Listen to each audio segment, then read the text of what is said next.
કૃષ્ણ. મારું નામ અનિલ રામાવત. આપણે બોર્ડની પરીક્ષા એકદમ નજીક આવી ગઈ છે, તો બાળકોને ગભરાવાની જરૂર નથી. મેઇન વિષય તરીકે જો હું વાત કરું તો અકાઉન્ટની અંદર મોટાભાગના વિદ્યાર્થીઓને જે ડર લાગતો હોય છે કે પાસ થવું કેવી રીતે, પાસ થવા માટે જે ડર લાગે, તો પાસ થવું તો પહેલાં સરળ જ છે. સાવ જે સરળ ચેપ્ટર છે એ ચેપ્ટરની અત્યારથી જે તૈયારી કરી નાખે હજી પણ, તો હજી એની પાસે ટાઈમ છે, તો પાસિંગ માર્ક કવર કરી શકે છે.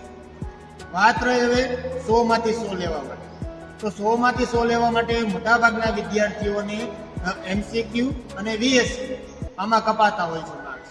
તો એના માટે મેઇન પહેલાં આપણે સ્વાધ્યાય તૈયાર કરવાનું છે. સ્વાધ્યાયની બહાર મોટાભાગે જાતું જ નથી હોતું કાંઈ બોર્ડની અંદર, તો પહેલાં સ્વાધ્યાય કમ્પ્લીટ કરો. સ્વાધ્યાય થઈ જાય, એ સ્વાધ્યાયની અંદર પણ ભાગ 2 એનું 5મું અને 6ઠું છે, જે આના 8 માર્ક્સના જે MCQ અને VSQ પૂછાય છે એમાં મોટાભાગના વિદ્યાર્થીઓને કવર થતું નથી. તો એના માટે તમે સાવ સરળ રસ્તો જ આપો છો કે એની પહેલાં તમે થિયરી વાંચો. જે તમે 5મું અને 6ઠું ચેપ્ટર, 5મું ચેપ્ટર છે આપણે હિસાબી ગુણોત્તર, 6ઠું ચેપ્ટર છે રોકડ પ્રવાહપત્ર, જે આ બે ચેપ્ટરની અંદરથી મોટાભાગના પ્રશ્નો થિયરીમાંથી બનતા હોય છે, તો એની તૈયારી કરો. ગભરાવાની જરા પણ જરૂર નથી. પેપર સરળ જ હોય છે, પણ આપણી એક માનસિકતા બંધાઈ જાય છે કે બોર્ડનું પેપર છે.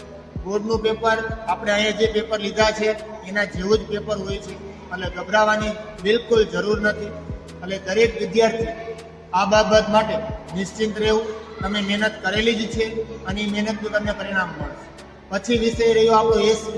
તો SPની અંદર ખાસ પત્ર વ્યવહારની અંદર જે તમે સરનામા લખો છો એ સરનામા વ્યવસ્થિત લખો. પત્ર સારા અને સુંદર અક્ષરે લખો, જેથી કરીને એમાં તમને પૂર્ણ માર્ક્સ મળી શકે. SPની અંદર કાંઈ અઘરું હોતું નથી. મોટાભાગના વિદ્યાર્થીઓની SPમાંથી બિંદાસ થઈ જાય છે, પણ એટલા બધા પણ બિંદાસ થવાની જરૂર નથી, કારણ કે એમાં પણ માર્ક્સ કપાય છે. તો તમારે પત્રની અંદર છે MCQ અને VSQ, આની પણ સ્વાધ્યાયની વધારે તૈયારી કરો, જેથી કરીને તમે સારામાં સારા માર્ક્સ લઈ શકો.